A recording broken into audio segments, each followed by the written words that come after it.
Hallelujah, praise the lord. मसीह में मेरे सब बहन भाइयों को जय मसीह की। आप सभी का स्वागत है हमारे इस यूट्यूब चैनल पर। हमारी आज की इस वीडियो में हम जानेंगे इब्राहिम के बारे में। वीडियो शुरू करने से पहले मैं आपको यह कहना चाहती हूँ कि अगर आपने चैनल को सब्सक्राइब नहीं किया तो इसे जरूर सब्सक्राइब कर लें और वीडियो के अंत तक हमारे साथ बने रहें। चलिए आज की वीडियो को हम शुरू करते हैं। हमारी पिछली वीडियो में आपने बाबुल शहर के बारे में जाना था और इस वीडियो में हम जानेंगे परमेश्वर के दोस्त इब्राहिम के बारे में। बाढ़ के बाद लोग अलग अलग जगह जाकर रहने लगे। उनमें से एक जगह का नाम था ऊर। कुछ समय बाद ऊर में कई पैसे वाले लोग रहने लगे। उस शहर में बड़े बड़े और सुंदर सुंदर घर थे, मगर वहां के लोग झूठे देवी देवताओं की पूजा करते थे, ठीक जैसे बाबुल शहर में रहने वाले लोग करते थे। लेकिन सभी ऐसे नहीं थे।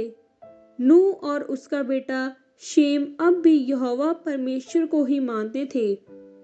बाढ़ के बाद 350 साल बाद नूह की मौत हो गई। नूह के मरने के ठीक 2 साल बाद इब्राहिम पैदा हुआ। इब्राहिम बहुत अच्छा आदमी था और यहोवा परमेश्वर उससे बहुत प्यार करता था। इब्राहिम अपने परिवार के साथ ऊर शहर में रहता था। उसके पास घर, पैसा, सब कुछ था। एक दिन यहोवा परमेश्वर ने इब्राहिम से कहा, तुम इस शहर ऊर को और अपने रिश्तेदारों को छोड़ दो और उस देश को जाओ जो मैं तुम्हें दिखाऊंगा। क्या इब्राहिम ने परमेश्वर की बात मानी? हाँ जी, उसने ऊर शहर छोड़ दिया। इब्राहिम हमेशा परमेश्वर की बात मानता था, इसीलिए परमेश्वर ने उसे अपना दोस्त कहा। जब इब्राहिम ने ऊर शहर छोड़ दिया तो उसके परिवार के कुछ लोग भी उसके साथ गए, जैसे कि उसकी पत्नी सारा, उसका पिता तेरा और उसके भाई का बेटा लूत।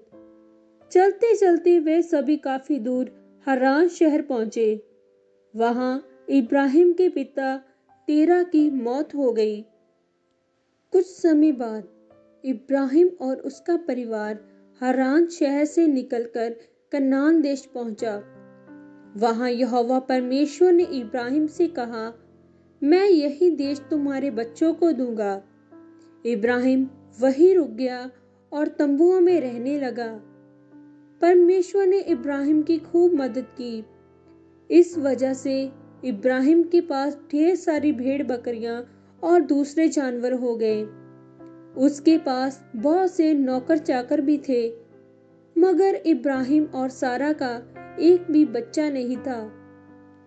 जब इब्राहिम 99 साल का हुआ, तब यहोवा परमेश्वर ने उससे कहा, मैं तुमसे वादा करता हूँ, तुम बहुत से देशों के लोगों के पिता बनोगे।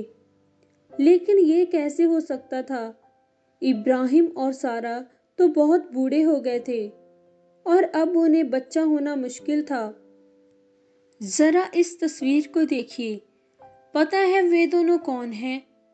जिस आदमी के हाथ में चाकू है वह इब्राहिम है और लकड़ियों के ऊपर लेटा लड़का उसका अपना बेटा है। पर इब्राहिम कर क्या रहा है? ऐसा लगता है कि वह अपने बेटे को मारने जा रहा है, मगर क्यों?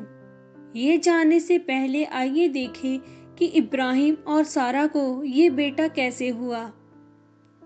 परमेश्वर ने इब्राहिम और सारा से वादा किया था कि उनका एक बेटा होगा, पर ऐसा होना मुश्किल लग रहा था क्योंकि इब्राहिम और सारा बहुत बूढ़े हो चुके थे।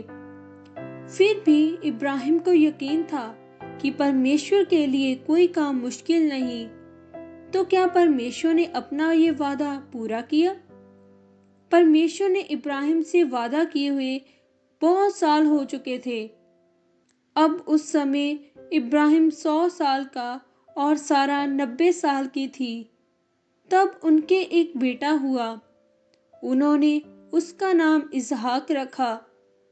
देखा यहोवा परमेश्वर ने अपने वादे को कैसे पूरा किया। जब इसहाक बड़ा हुआ तब परमेश्वर ने इब्राहिम की परीक्षा ली। परमेश्वर ने इब्राहिम को पुकारा और इब्राहिम ने जवाब दिया, बोलिए प्रभु क्या आज्ञा है।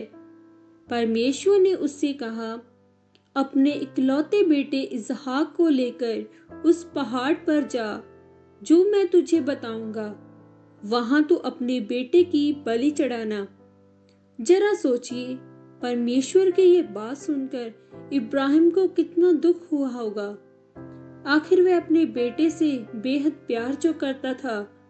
और फिर परमेश्वर ने इब्राहिम से ये वादा भी किया था कि उसके बच्चे कनान देश में रहेंगे। लेकिन अगर इसहाक मर जाता तो परमेश्वर का वादा कैसे पूरा होता। इब्राहिम को ये समझ में नहीं आ रहा था। फिर भी परमेश्वर ने उसे जो करने के लिए कहा था उसने वही किया। जब इब्राहिम पहाड़ पर पहुंचा तो वहां उसने एक वेदी बनाई। वेदी उसे कहते हैं जिस पर यहोवा परमेश्वर के लिए जानवरों की बलि या तोहफा चढ़ाया जाता था। फिर इब्राहिम ने इसहाक के हाथ बांधे और उसे वेदी पर लिटा दिया। इसके बाद उसने इसहाक को मारने के लिए चाकू निकाला। वह चाकू चलाने ही वाला था कि परमेश्वर ने उसे आवाज दी, इब्राहिम इब्राहिम।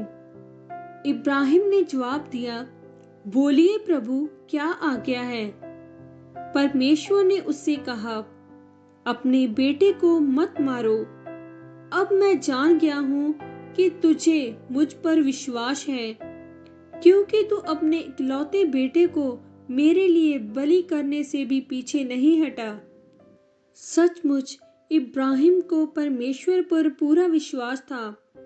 उसे यकीन था कि अगर इसहाक मर भी जाए तो यहोवा परमेश्वर उसे जिंदा कर सकता है। लेकिन सच पूछिए तो परमेश्वर ये नहीं चाहता था कि इब्राहिम अपने बेटे की बलि चढ़ाए। वह तो सिर्फ उसकी परीक्षा ले रहा था। इसीलिए परमेश्वर ने कुछ ऐसा किया जिससे एक भेड़ पास की झाड़ियों में फंस गई। इसके बाद परमेश्वर ने इब्राहिम से कहा कि वह अपने बेटे की जगह उस भेड़ की बलि चढ़ाए। आज के वीडियो में आपने जिस कहानी को देखा उसको आप पवित्र बाइबल में से पढ़ सकते हैं, जिसकी पुस्तकें व अध्याय और आयतें मैंने यहाँ दी गई तस्वीर में दे दी हैं। आज की इस वीडियो के द्वारा परमेश्वर आप सबको आशीष दे। सबको जय मसीह की।